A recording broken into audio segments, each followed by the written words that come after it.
LSU versus Old Miss. Chris, what do you think about LSU? 3-1. We know a lot about LSU, right? They had that loss against Florida State where they just completely crumbled in the second half, turned around, beat a Grambling State by basically 100. They just dismantled Mississippi State 41-14. They beat Arkansas last week, and that was one of the most surprising games to me last week. That LSU did just come out there and just dominate them from start to finish, especially Arkansas losing to BYU the week before. But since that loss to Florida State, LSU is averaging, Christian, 530 yards per game offensively. They're throwing the ball a lot more with Jaden Daniels, and he's been playing pretty well, man. Obviously through the air, but we know can do with his feet. He's been really great. He's got like 14 all-purpose TDs so far this year. He's looked elite. That is going to be a problem for Ole Miss. It really, truly is. They had a problem with Milroe last week. So LSU's defense, this is the question mark for me and Brian Kelly going forward if LSU. And I know you're really high on LSU. I like LSU this year as well. They've been up and down. They're all over the place this year. LSU is known for great defenses. DBU, everybody tells us that all the time. They got all these great defensive ends. All these guys, I know they got talent there without a doubt.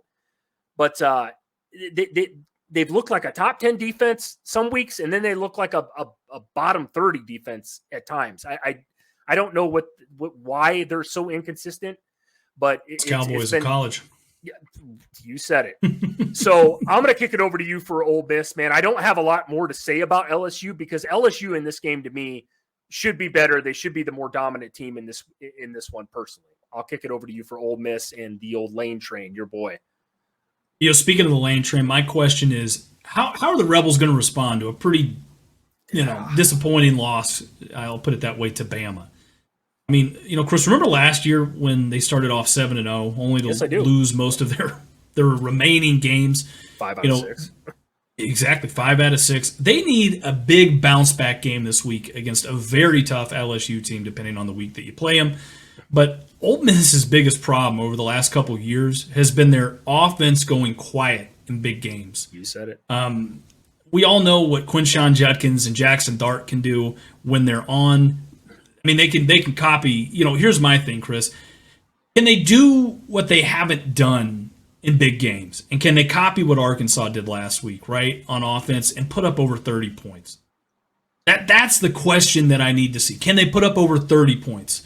On defense, can you limit the explosive plays and contain a very hot and cold LSU run game and force Jaden Daniels to beat you throwing the ball? Right? That's the big thing. Can you limit him in the run game and force him to beat you throwing the football? Rebels are currently ranked 61st in total defense.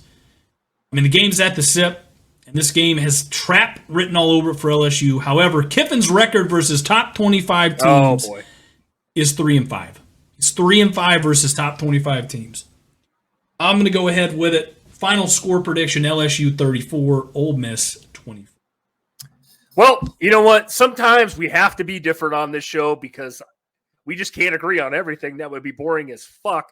So here I am. No, give me LSU 30, Ole Miss 33 in overtime. Lane Train finally gets his big win against an SEC opponent.